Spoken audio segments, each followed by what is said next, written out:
What if you woke up one day feeling like you've run a marathon in your sleep? This is the puzzling reality for millions worldwide, wrestling with a condition known as long COVID, also referred to as post-acute sequelae of SARS-CoV-2 infection. With symptoms persisting or even emerging afresh long after the initial bout with the virus, long COVID continues to perplex both scientists and doctors. The symptoms are as diverse as they are confusing, potentially affecting multiple organs from the lungs to the heart, the brain, and even the gastrointestinal system. Imagine, one moment you're gasping for breath, the next you're struggling to remember simple tasks. It's a roller coaster of health concerns that never seems to end. The complexity of long COVID, however, isn't just in its symptoms, it's in its causes too. Scientists are still trying to unravel this mystery, but one thing is clear. It's not as simple as one cause, one cure. The complexity of long COVID suggests multiple causes might be at play. Imagine a battlefield, long after the fight has ended. The soldiers are gone, but the landscape is scarred. Buildings crumbled, trees uprooted. This is akin to what happens in our bodies after a severe bout of COVID-19. The virus might have left the scene, but the damage it wrought during its stay can be long-lasting. Consider our lungs, the primary battlefield in the fight against COVID-19. Picture them as a city, its buildings representing the tiny air sacs that allow us to breathe. The virus, like a marauding army, can cause significant destruction here. And just as a city takes time to rebuild, so too do our lungs. This can result in ongoing respiratory symptoms, such as a persistent cough or shortness of breath. The heart, too, can bear the brunt of this viral onslaught. COVID-19 has been known to cause inflammation of the heart muscle, a condition termed myocarditis. This can lead to ongoing cardiovascular issues, such as irregular heart rhythms or even heart failure. In essence, our bodies are like a war-torn landscape in the aftermath of the infection. The acute phase may be over, but the recovery process can be lengthy and challenging. It's a bit like trying to rebuild a city while still dealing with the after effects of an earthquake or a flood. The virus might be gone, but the wreckage it leaves behind can cause lasting problems. But what if the enemy hasn't left the battlefield? This is a question that has been puzzling scientists in the fight against long COVID. Imagine a covert operative, hiding in the shadows, ready to strike when least expected. That's what remnants of the SARS-CoV-2 virus might be doing in our bodies. The theory is that these viral remnants persist, tucked away in the nooks and crannies of our tissues, long after the acute phase of the infection has passed. These hidden invaders could be continuously triggering our immune system, causing a state of chronic inflammation. Think of it like a burglar alarm that won't turn off, constantly alerting the security forces. It's like a never-ending battle, with our immune system as the tireless warrior. It fights day and night, tirelessly against these persistent intruders. This constant state of high alert can lead to immune system dysregulation, a state where our body's defense mechanism goes haywire. Now, you might be wondering, where do these viral remnants hide? Well, some studies suggest that the gut might be their safe house. It's thought that these remnants could be hiding in our gut tissue, serving as a reservoir that keeps the immune response active. This ongoing skirmish between our immune system and the virus might explain why some people experience prolonged symptoms. It's a game of hide and seek, where the virus is the elusive hider and our immune system is the relentless seeker.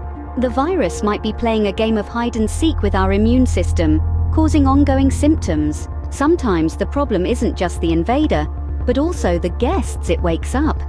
Imagine your body as a house. Now, picture COVID-19 as an unwanted guest who not only overstays its welcome, but also wakes up other dormant guests. These are latent viruses that have been quietly residing within your body. When your immune system is strong, these viruses stay dormant. But when it's weakened by a battle with COVID-19, these viruses see an opportunity to reactivate. One such latent virus is the Epstein-Barr virus, known for causing mononucleosis. When reactivated, it can contribute to symptoms such as fatigue, muscle pain, and cognitive issues. These are all familiar foes for those dealing with long COVID.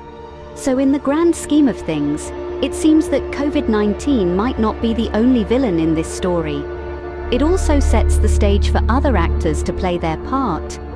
The virus might not be acting alone in causing these lingering symptoms. What happens when our body's defenses turn against us? Imagine a battlefield where soldiers, in the heat of the fight, mistakenly target their own ranks. This friendly fire scenario could be what's happening in our bodies with long COVID. Our immune system, our body soldiers, while fighting off the virus, may accidentally attack our own tissues. This phenomenon, known as molecular mimicry, can lead to autoimmune conditions. It's as if our body gets confused and starts seeing its own cells as the enemy. This could be one reason why some long COVID patients exhibit symptoms similar to autoimmune diseases. The virus might trigger this friendly fire, causing our body to inadvertently harm itself. It's a daunting thought, isn't it? One moment, our body's defenses are our best hope against a deadly virus. The next, they might be contributing to our suffering. In our body's attempt to fight the virus, it might inadvertently harm itself. Our body's highways, the blood vessels, can also suffer from the viral attack. Think of the blood vessels as your body's highways, with the endothelial cells lining them, acting like the road surface. When COVID-19 enters the picture, it's like a storm wreaking havoc on these highways. The virus can damage the endothelial cells, leading to potholes and cracks in our biological highways. This damage disrupts the smooth flow of traffic, in this case, our blood. It leads to clotting issues like traffic jams, resulting in symptoms like fatigue and brain fog. But the consequences can be much graver than a delayed commute. Serious conditions such as strokes and heart attacks can occur when the traffic comes to a complete halt, a clot cutting off the blood supply to vital organs. The damaged highways of our body can cause a range of problems, from fatigue to serious conditions like strokes. It's clear that to understand and combat long COVID, we need to take care of our highways. What if the control system of our body goes haywire? Imagine trying to drive a car when the steering wheel doesn't respond as it should, or the brakes kick in randomly. That's a bit like living with dysautonomia, a condition where the autonomic nervous system, the body's control system, doesn't function properly. In the context of long COVID, many patients report symptoms that suggest dysautonomia. This system, which typically operates in the background, regulates key functions like heart rate, blood pressure, and digestion. But when it's out of sync, things can get pretty uncomfortable. Patients may experience heart palpitations, a sensation that their heart is pounding or fluttering.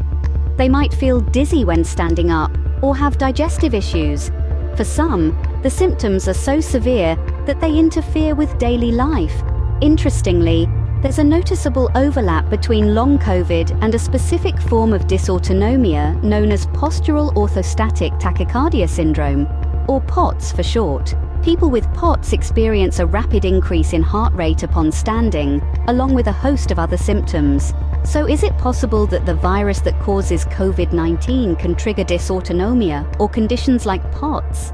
The answer isn't clear yet, but it's an area of active research. The takeaway here is that long COVID is not just about lingering coughs or fatigue. It's a complex condition that can affect multiple systems in the body, including the one that keeps everything running smoothly behind the scenes. A dysregulated control system can cause a variety of symptoms, adding to the complexity of long COVID. Understanding the causes paves the way for treatment. Indeed, a myriad of potential causes has been proposed for long COVID, each suggesting a unique path to treatment. If the lingering damage from the acute phase of the infection is to blame, therapies that promote healing and manage chronic conditions could be beneficial. This could involve pulmonary rehabilitation for lung damage or cardiological interventions for heart issues. If remnants of the virus persist in the body, continuously poking the immune system, then antiviral medications might hold the key. These drugs could potentially eliminate these hidden reservoirs of the virus, giving the immune system a much-needed break. The idea of latent viruses reactivating presents another angle. If the Epstein-Barr virus or others are stirring up trouble, Antiviral treatments or immune modulators could be employed to keep these unwanted guests in check. The concept of autoimmunity, where the immune system mistakenly attacks the body's own tissues, opens up another avenue for treatment. Immunomodulatory or immunosuppressive therapies, which are often used in autoimmune conditions, could help rein in the overactive immune response. When it comes to endothelial dysfunction, treatments that improve vascular health could be key. This might involve blood thinners to prevent clotting or medications to repair damaged endothelial cells. And let's not forget about dysautonomia, the dysregulation of the autonomic nervous system. Treatments here might focus on managing symptoms, perhaps by using medications to regulate heart rate or interventions to improve digestive function. But it's not just about treating the underlying causes. Managing symptoms through supportive care is crucial. This could involve physical therapy for muscle and joint pain, cognitive rehabilitation for brain fog, and psychological support to cope with the emotional toll of long COVID. While the mystery of long COVID continues to unravel, understanding these potential causes brings us a step closer to finding effective treatments. As we forge ahead on this path, one thing is certain: hope and resilience will light our way.